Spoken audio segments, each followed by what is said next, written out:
Today on the Purpose-Based Retirement Challenges for Young Investors, considering the amount of debt that our government has, your own personal debt, as well as market-based challenges, and how that traditional three-legged stool of retirement planning may only be one leg for your retirement.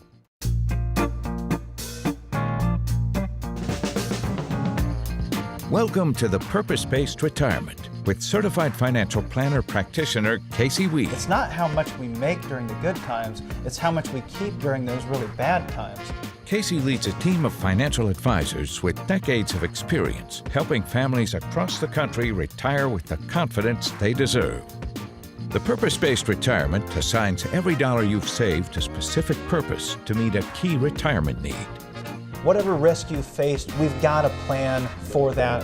Stay tuned and learn how you can look forward to a worry-free, purpose-based retirement. Welcome to the program. Good to see you again. I am Lee Kelso here, of course, with Casey Weade, certified financial planner and the president of Howard Bailey Financial. If you're a regular viewer on this program, you know that most of the time we focus on information really targeting guys like me with gray hair and getting close to retirement. So, Casey, why are we going to talk about younger investors today? Well, you know, I get approached a lot when I'm out and about, whether I'm at the grocery store, I'm sitting at a restaurant, and I have a lot of younger individuals that come up to me and say, hey, we've been watching your show for a long time. It's added a lot of value to our lives. And unfortunately, I mean, that's really not what we specialize in. We specialize with working with retirees, pre-retirees. Normally those are within, 5 to 10 years of stepping into retirement.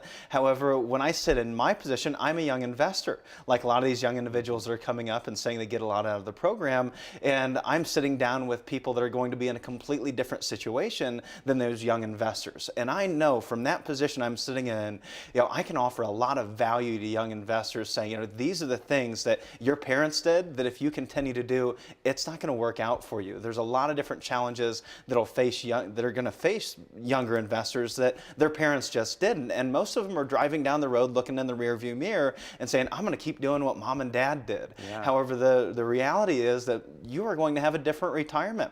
There's a question mark between the government benefits you might see in the future, whether that's health care or Social Security for that matter. And what about your employer-provided opportunities for saving? Employer matches or pensions have really gone to the wayside, with about 8% of employers providing pensions today to private sector employees. Now you're going to have to really rely on yourself. And I think we can offer a lot of good tips in order to help young investors. And hey, if you're a retiree and you have some children, maybe you want to turn them this direction and maybe they can catch this episode to see what challenges they're going to face in the future. Yeah, and take a look at some of these challenges. So for example, personal debt, government debt, lower market yields, safe investment options that aren't what they used to be, healthcare premiums, pension and 401k options that just aren't what they used to be. Those are all things that are going to affect young people, and we'll dig deep into each one of those. But we wanted to start out with debt. Yeah. Young people today have really a shocking amount of debt. 28-year-olds today have an average of $78,000 in debt. And you can see where it comes from: student loan, credit card, et cetera, et cetera, et cetera. That's a big challenge. It's a really scary number. There's about $13 trillion in personal debt. And you know what? Most of the people we're sitting down and talking with are worried about. They're worried about the government debt. And now we're starting to see this concern about student loan debt, which is about $1.5 trillion today. And younger individuals that I'm speaking with don't typically seem as concerned about the government debt situation as their own debt, because that's what they're really facing at this moment. But they're both going to face serious challenges in respect to both government debt as well as personal debt and student loan debt. 13 trillion in personal debt in the U.S., about $20 trillion in government debt in the U.S. That's going to be some major changes in the future. When it comes to government debt, one of two things have to happen, and you're probably going to see a reduction in the benefits that are provided to young investors once they get to retirement, whether that's Medicare or Medicaid even, or some of the other social programs, Social Security, for instance. You might see a reduction in those benefits and have to rely more on your own savings. And you're also potentially going to see an increase in taxes in the future too. I think that's really inevitable. At about every event that I do, I ask anybody in the room, think that taxes are going to go down in the future, and I always get full participation for that, because every single arm stays down. When it comes to the personal debt situation, we can look at what's going to happen with interest rates in the future. If interest rates are at an all-time low today, what if they go back to the Jimmy Carter era? What if we go back to 15, 17% interest? And that was on a 10-year Treasury. So imagine what it might have been on a student loan or a credit card for that matter. So if we start to see a revision to the mean, if we start to see interest rates rise in the future, that's going to mean more and more money is getting sucked out of the economy to pay and service all this debt, both government and personal. So what can a younger investor do? What are the steps you advise? Well, I think always focusing on that increasing savings is a great thing to do, but because taxes are going to be such a pinnacle of your retirement, I think you really have to focus on taxes, which is something that our parents and grandparents really didn't do. They didn't really focus on taxes, and they didn't really have much opportunity for tax-free savings. They had 401ks, which were all tax-deferred savings vehicles. Now we have a lot more opportunities out there that we can save on a tax-advantaged basis to make sure we have a tax-free retirement, unlike the partnership that our parents and grandparents have created with Uncle Sam. Yeah, the partnership. I like the way you phrased that. So another big challenge is that the stock market returns just aren't what they traditionally have been. Right. I mean, if you look over, you always hear the brokers talk about, hey, the market's average 10% a year. The market's average 9.5% a year, really pushing market-based investments because that's all they sell. And the reality is that 10% a year, that's the average of the stock market over the last 100 years. Look at over the last 40 years, it's about 6.5% a year. Look at this century so far, it's been about 5.5% a year, not including fees and expenses. Yields are coming down. We're nearing the tail end of one of the longest bull markets in history, second longest bull market in history, and we're now reaching market valuations that put us in the second most expensive market in history, second to the dot-com bubble that we saw in the early 2000s. And this puts, we just passed the point of what we saw prior to the Great Depression, and that means typically expensive market means lower forward returns when it comes to equity returns. And when it comes to fixed income returns, we already know that fixed income, we already know that bonds and safe yielding investments are at all-time lows. And what happens if we invest in our 401ks like our parents did, just stocks and bonds? Stock market returns might be lackluster, not like they experienced, like they did during the 80s and 90s. And also fixed income may be a very dangerous place to be in a rising interest rate environment for the next decade. So what do we do about that? You learn about your options, and then what else? Yeah, I think you have to spend a lot of time. Financial education, typically the people we're working with, they have not walked in and even thought about retirement, thought about finance, thought about their money until a couple years prior to them retiring. They've just been stuffing money in that 401k, hoping it's going to be there someday, and luckily it has been. But I think with these challenges that younger people are going to face, they're going to need more professional management, they're going to need to minimize their cost of investing, and get some real financial education. Yeah, I think that's huge. The safe options that are out there just aren't exactly what they used to be either, right? Oh yeah, I mean, like you said, do you remember what you had a CD for or a bond for back in the day? Oh my gosh, you could get, 8, 9, 10%, not too bad. Yeah, not well, too and it hard. really wasn't all that long ago. No. If we go back to 2000, my dad bought a fixed annuity in the year 2000 that paid him 7% per year, fixed, guaranteed for a 10-year period. He would double his money every 10 years at a 7% fixed insured rate, and then he could move that money, do something else with it. And those rates just aren't there today. Today, a 5-year, 10-year fixed annuity is going to pay us maybe 3.5%, 4% per year. We're not getting 7% anymore. And if you look inside your 401ks, you're not getting 3 or 4%, because what are your fixed income options? They're money markets, they're stable value funds, or you have to get into the high yield bond market. And exercise caution. If you're getting into that high yield market, high yield bond funds or junk bond funds, they react just like the stock market. They are riskier investments that are very volatile. So we have to be more cautious in this lower yielding environments and start looking outside your 401k for options that give you more flexibility. So not all of your investments are tied to one beast, the New York Stock Exchange. So at a time when we have reduced options, there's something that is still climbing crazily, and that is the cost of healthcare. You can't avoid that, right? Health insurance premiums are up over 250% since the year 2000, and that's putting a lot of pressure on the amount that people are able to save each and every year, and I don't think this is going to change in the future. I think we have to really make sure we're focusing on which employers that we're working with, try to get the best benefits we possibly can with the least and fewest dollars out of pocket. I think it's also, if you're in pretty good shape, you might want to look at a high deductible plan and start using your HSA so that you're actually putting away some money that can be used tax-free for health care in the future. And hey, if you never use it, those dollars that are going into your HSA, they could have went to health insurance premiums and you could have got a better health insurance plan. But if you put it in that HSA and you don't need the care, then you're able to use that HSA for retirement funding as well. So there's options out there for us to reduce those costs today, and you have to get a hold of that. I can't believe how many families that we meet with and young individuals that we meet with that aren't shopping around for the best health insurance premium. They're just accepting it. Well, I guess health insurance is expensive. It doesn't have to be that expensive. It doesn't have to be probably as expensive as you're paying. You just need to shop around and get the right plan for you. Well, if all of this has got you thinking about shopping around for some help with your own individual retirement, please take advantage of the opportunity that we have for you now. We'd like you to be one of the next 10 callers to give us a ring at the number on your screen for a complimentary review of your retirement and financial plan. It's a chance to take a look at exactly what's going on in your portfolio, the fees that you might be paying, taxes that you possibly can avoid, and taking a look out toward, do you have a plan for a lifelong income? All those things will be covered in the opportunities sit down for this complimentary review with Casey or a member of the team. So I hope you're one of the next 10 people to call right now and get on the calendar and head yourself toward a purpose-based retirement. All right, we're going to come back in a second, continue our look at exactly what are some of the challenges and what can younger investors do to set themselves up for better futures. So stay with us.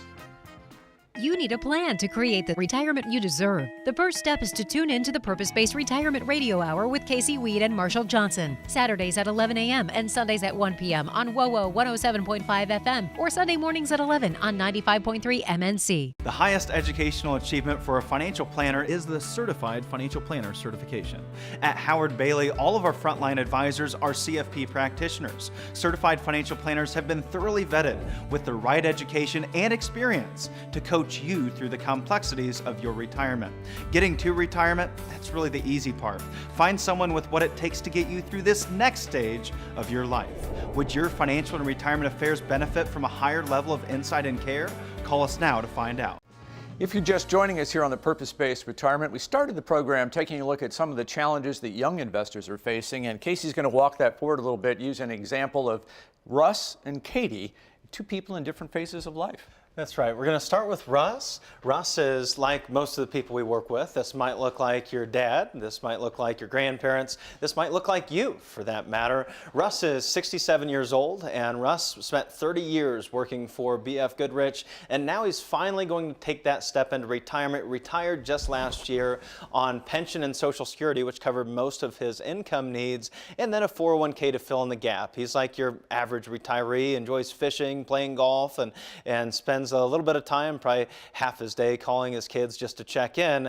And then we have Katie. So Katie, on the other hand, is the daughter of Russ. Katie is 42 years old. She's a marketing director for a local healthcare company, and she's a great saver. She's just beginning, though, to think about those later stages of her career and stepping into retirement and what that might look like. Being a great saver, she's always been pumping money into her 401k because, well, I mean, that was really the only option she had. It was the option that was made available to her. Unfortunately, she doesn't have an employer match. She saw a lot of great growth in that 401k prior to 2008. Then after 2008, the company cut back their employer match, and now she is completely on her own, contributing to that 401k like many individuals in her stage are actually doing. A lot of young investors are in Katie's position.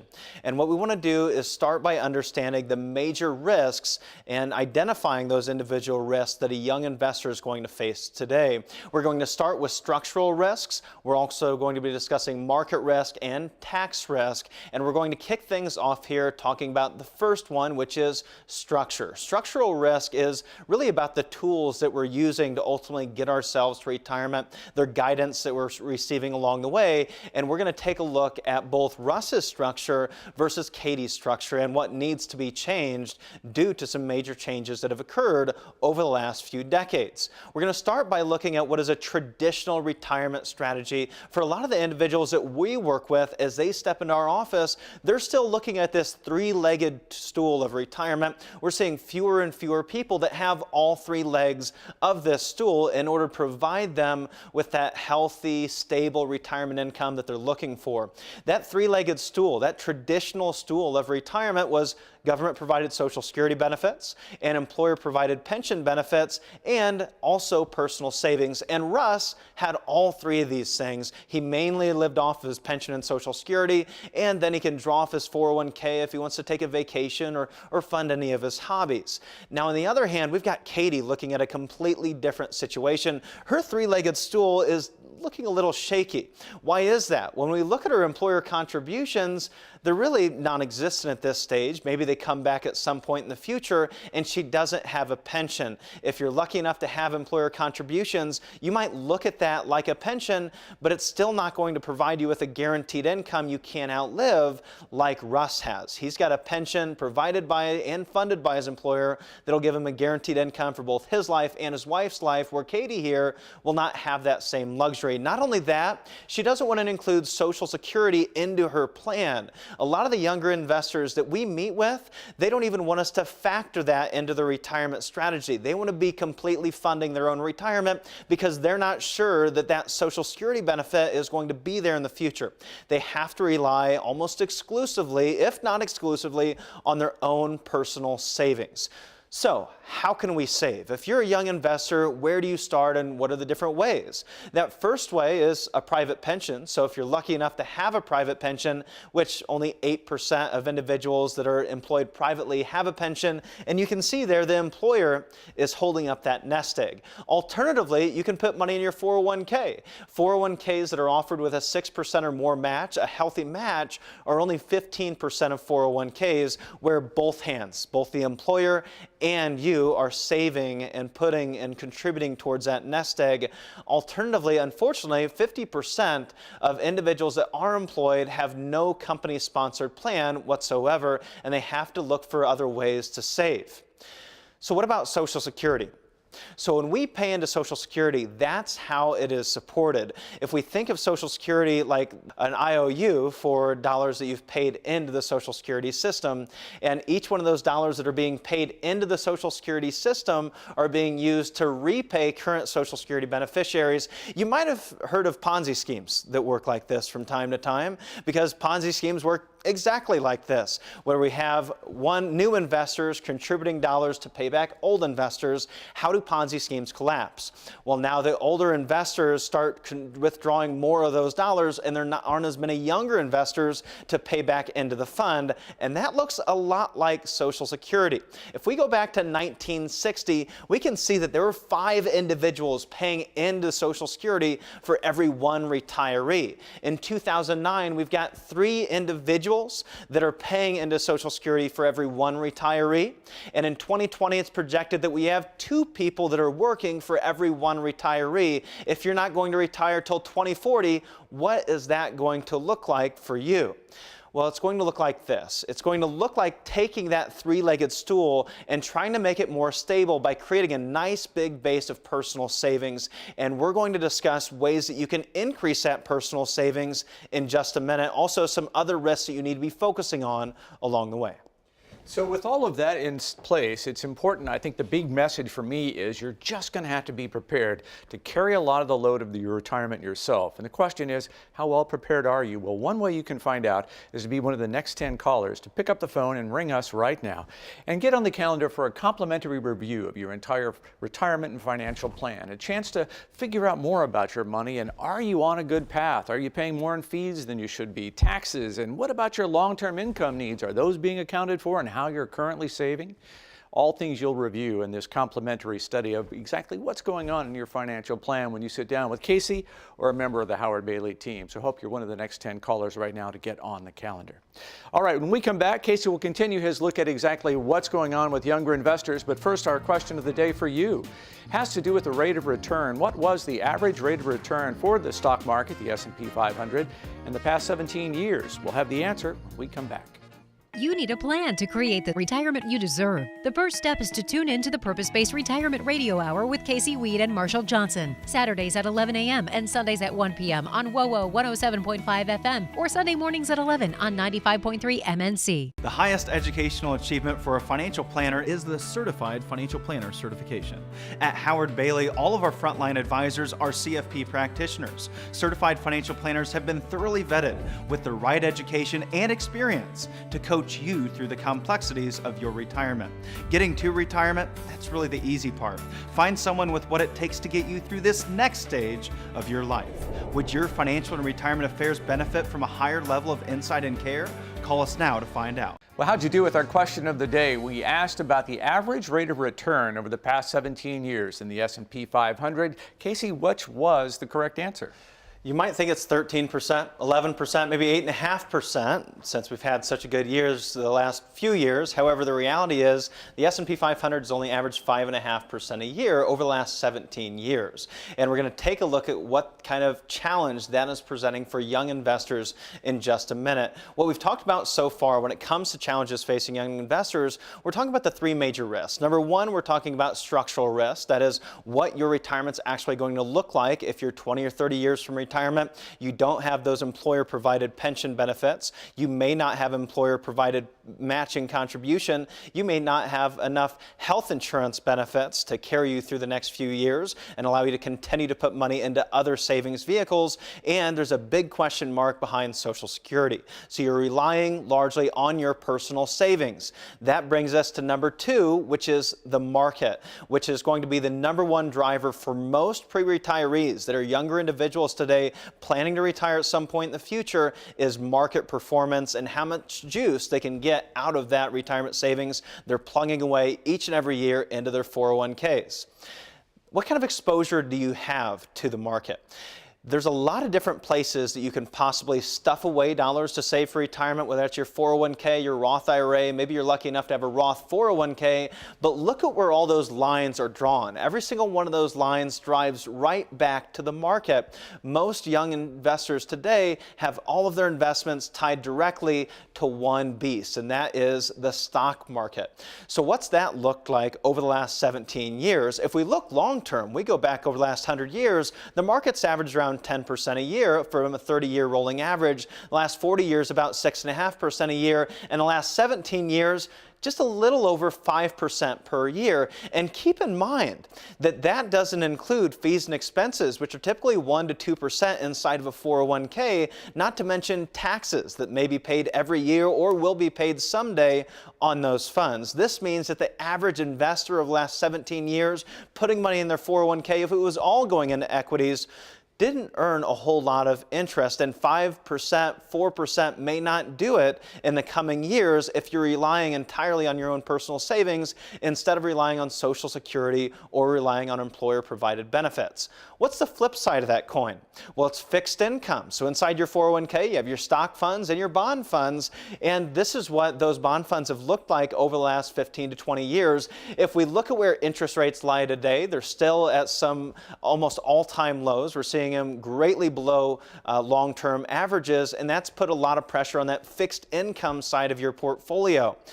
And in the future, if we begin to see interest rates rise, we may also see bond prices fall. So if you think about your typical balanced portfolio or balanced mutual fund, your 60-40 mix, which is stocks and fixed income, you've got your stocks, your equities that are reaching peak valuations, putting us in the second most expensive market throughout history. We're also in one of the longest bull markets throughout history, ending the tail end of that bull market presumably, and lower long-term returns in the future, maybe even lower than what we've experienced over the last 17 years on your equities. Then on the fixed income side of your portfolio, you're earning very measly rates of return. Inside your 401k, there's really nowhere to turn. You either have to take a substantial amount of risk or settle for very low rates of return. This is why it pays to invest outside of your 401k, which is something my father always encouraged me to do. Don't put all of your eggs in one basket, being your 401k, and tie those dollars up, because the better opportunities over your lifetime as a young investor are probably going to come from outside of that 401k. Number three risk is taxes. So we've talked about structural risk and market risk. Number three is the risk of taxes. And I don't put this at the end because it's not important or it's the least important. It's probably the most important thing for young investors to focus on today is their taxes and understanding how those things work. We're going to go back to our original example using Russ. So Russ retired in 2017, age of 67. And when he retired, he ran out and took $50,000 out of his 401k to pay off his home mortgage. Then he ran into a CPA and said, hey, I just paid off my mortgage. He was really excited about putting $50,000 down on the mortgage. And then a CPA said, well, you really only had $35,000 to put towards that mortgage. Why is that? Where'd that $15,000 go? It went to taxes because all of Russ's savings were saved up in his 401k. For you, this might be your 403b or your 457. All of those dollars have to be taxed someday. That means you have essentially an unfortunate partnership with the IRS that have been created. There's two ways that we can save. We can save on a tax-deferred basis or a tax-free basis, and we need to understand how those things work. When we save on a tax-deferred basis, we end up deferring those taxes we typically would have paid every single year during our working years, and during our retirement years, we get taxed on the growth in that account and all of our contributions at the same time. If we look at a tax-free way of saving during our working years, we pay taxes along the way so that it grows to the point at retirement we can take those dollars out tax-free. So Russ needed to understand what tax deferral means. We are a generation that wants gratification today, not in the future. But we have to take time to understand how much we're saving in taxes by not paying those today and what our future taxes might look like as well. If we say that Russ was in the 33% effective tax rate during his working year, every single year that he contributed $7,500 to his BF Goodrich plan for 30 years, he was deferring $2,500 in taxes every single year. He saved $75,000 in taxes over 30 years. Russ retires, and now he begins taking withdrawals of $75,000 a year from his 401k. Does that for 15 years, pays $25,000 a year in taxes, pays $375,000 in taxes to save $75,000 in taxes. Katie, his daughter, doesn't want to go down that same road. She would prefer to take probably the tax-free route rather than having a $375,000 liability once she steps into retirement. Katie sits down with us and says, we want your help to flip that script. How do we flip the script so that we pay $75,000 in taxes today to avoid $375,000 in taxes in the future? Here are your three big retirement risks to review. As a young investor, you have structural risk. You may be on your own when you put those assets aside. Number two, market risk. We have to understand the market and interest rates and find the best place to save. And number three, tax risk. Are you maximizing your tax-free retirement savings? If you aren't, then it's time to figure out how best to do that in the future.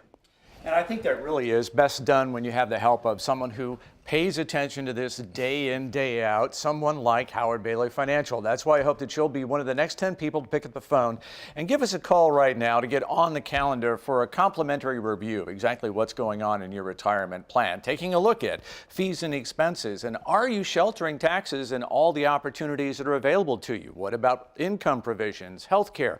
All things that have to be figured in for a successful retirement.